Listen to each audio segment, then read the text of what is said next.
Mas quando você está fazendo uma contratação, André, como é que você capta isso assim? Porque eu gosto do conceito, a gente já falou, né? Primeiro você faz amigo, depois faz negócio. Ah, a gente falou disso, é. Quando eu começo a te conhecer, se eu não me interessar por você, eu acho que não é genuíno, sabe? Não é legal. De verdade, eu tenho isso dentro de mim. Eu me interesso real por você. Eu acho que através disso você abre janelas, vou nem falar portas, né? Você tá no corredor aqui, é janela, porta, tudo abrindo. Mas na contratação, você está montando o seu time dentro desse mundo que você tem, desse núcleo que você acredita. O que que você bate o olho, e você fala, peguei, vem comigo. Ou bom, você tem né, a sua estrada é longa. Conta pra gente. O que que você bate o olho, e você fala, cara, esse aqui pode trabalhar comigo. Cara, é outra pergunta super complicada, né? Porque se fosse fácil, eu teria Todo mundo pode. acertado 100% das minhas contratações e eu também seria contratado por todos os lugares que eu já fiz entrevista na minha vida, né? Mas a característica humana, ela é complicada porque ninguém é igual a ninguém, né? A gente também falava disso nos bastidores, né? Eu te contava a historinha do pediatra, né? Aham. Que o meu filho mais novo era um pouquinho mais agitado do que o meu filho mais velho e a gente chegou no pediatra e falou para ele, poxa, mas eu dou a mesma educação, a mesma forma de trato, é o mesmo tudo e ele continua fazendo as mesmas coisas. E o pediatra virou para mim e falou assim, e aí é onde está o seu erro, né? Todo ser humano um é diferente do outro. Então, o tratamento que você dá para um tem que ser diferente do tratamento que você dá para o outro. Mas eu acho que é um pouco de casca, cara. Você no final. Primeiro que é muito difícil. Eu sei que tem gente ruim nesse mundo pra caramba, né? Mas ser genuíno é muito difícil. Quando eu olho pra você, eu vejo genuidade nos seus olhos, eu vejo brilho nos seus olhos. Assim que como provavelmente você também vê nos meus, né?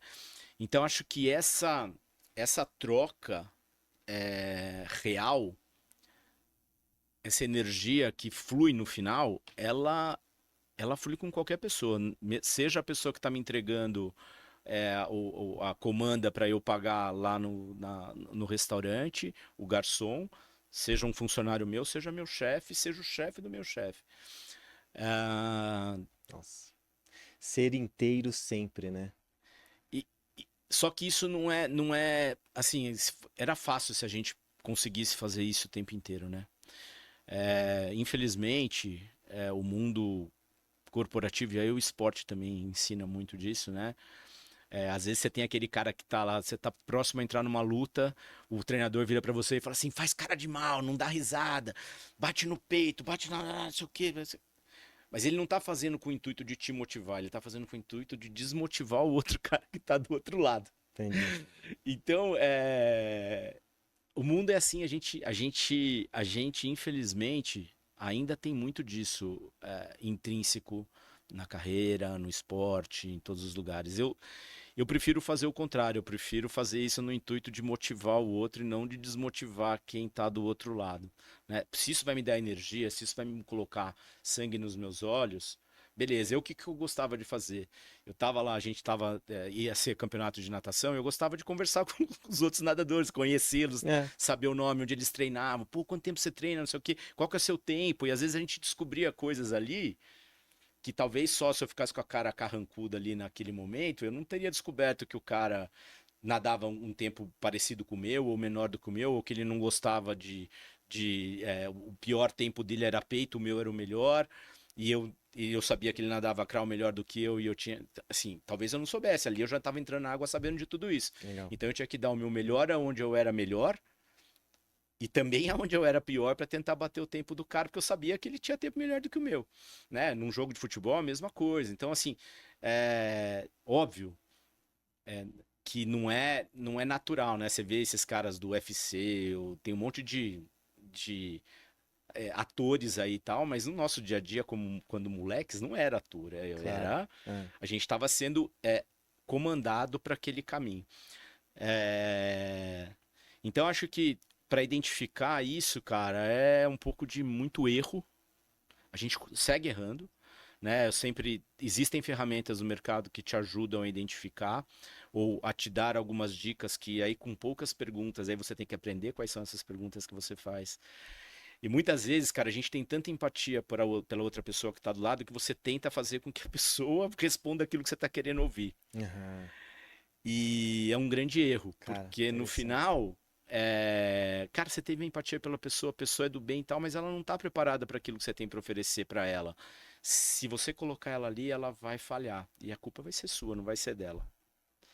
Ou seja, muita empatia e conexão com a pessoa pode ser um erro também. Pode, porque você acaba criando pré-julgamentos ou pré-requisitos na sua cabeça, porque você fala, porra, o Luciano é legal pra caramba, cara, que ele trabalhando no meu time.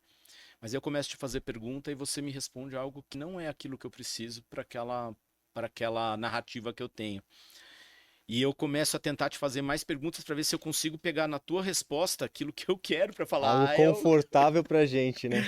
Então, isso eu acho que é importante saber. O segundo ponto, então você tem Cara, ferramentas, que você maravilhoso que você tem falou. a empatia, você tem o.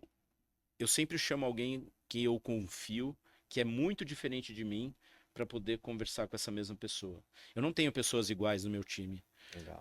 Nós temos um grande amigo em comum. Aham. Você acha que o Saulo é igual a mim? É, não, Não claro. é.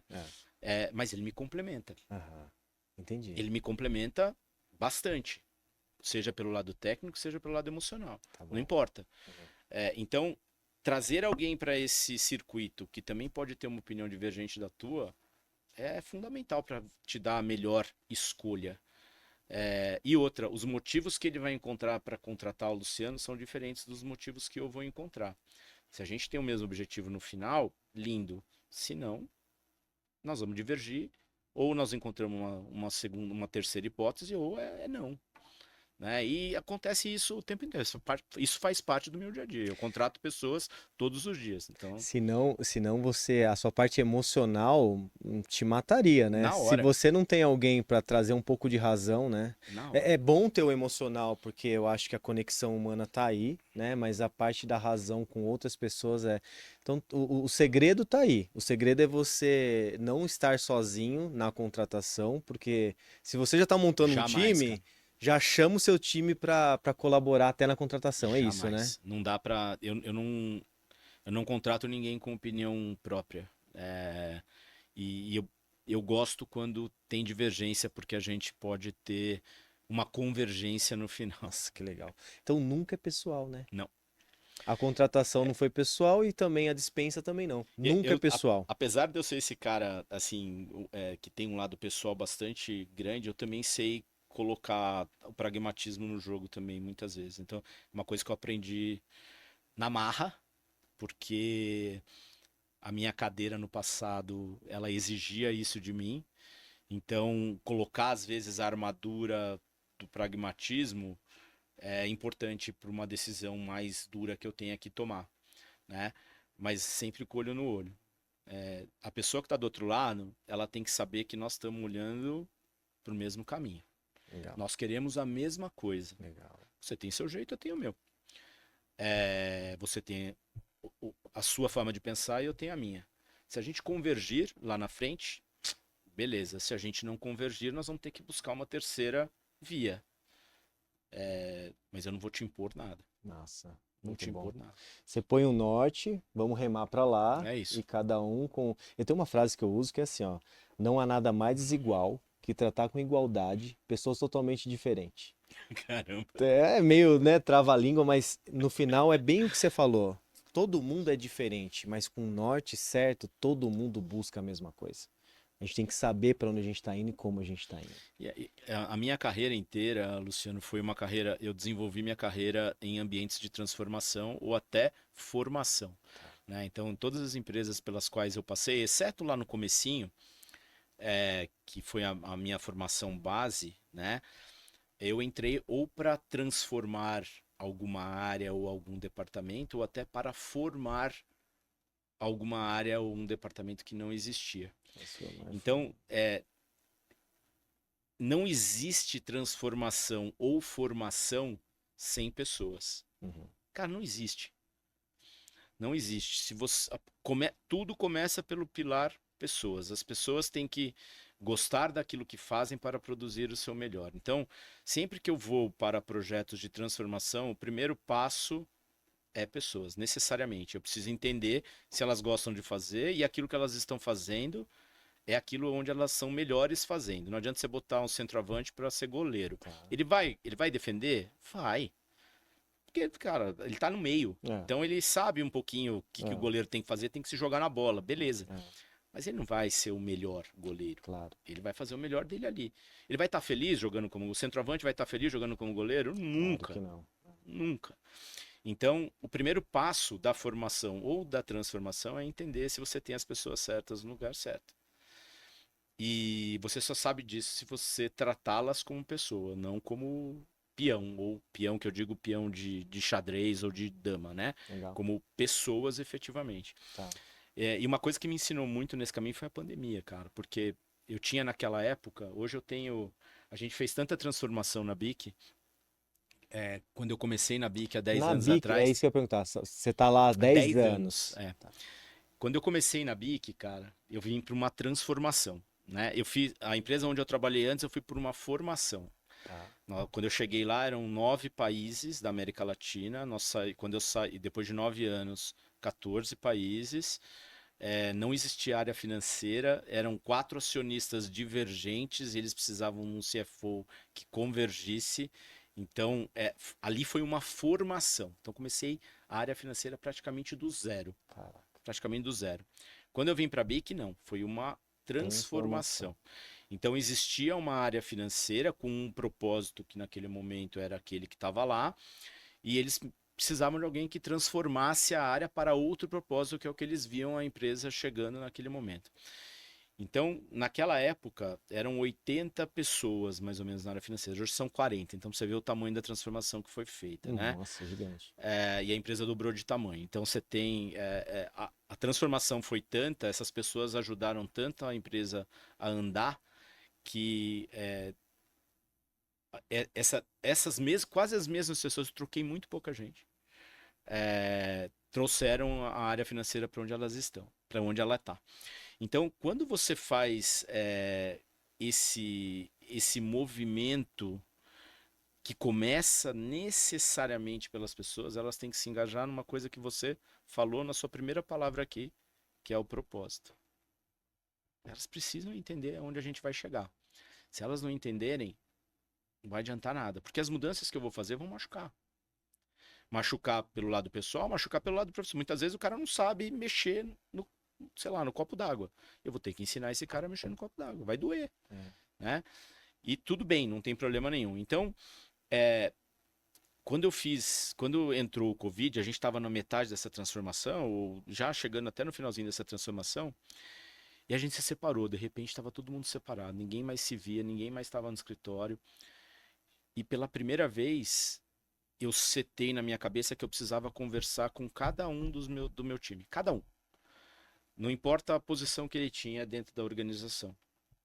E a gente trabalha ainda uma força de trabalho hierárquica. Uhum. E tem pessoas ainda no meu time que estão há 35 anos na BIC, estão há Eita. 38 anos na BIC. E, cara, o momento de eu olhar na cara deles, ainda que fosse virtual, e perguntar, e aí, como você está? E deixar a pessoa falar. Eu fui as lágrimas não foi uma vez nem duas, cara, foram Quase várias. todas. As pessoas me contando, primeiro agradecidas, nunca um diretor financeiro tinha me ligado para falar comigo e saber como eu estou. Era sempre me cobrar de alguma coisa que eu devia. Porque eu não estava lá para conversar, você me deve esse relatório. Não, era Entendi. como você está.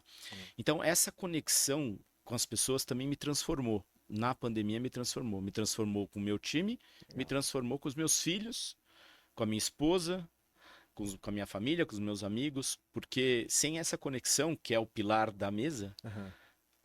nada vai caminhar, cara. Nada vai caminhar. E as pessoas aprenderam a respeitar essa forma de ser e entregar cada vez mais. O meu chefe fala assim para mim muitas vezes, fala, cara, eu tenho o maior engajamento da BIC, meu time é o maior engajamento da BIC no mundo, tá, hoje.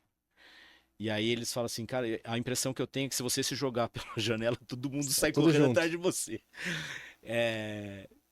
E eu falo para ele assim, não é do André, é do propósito que a gente entrega.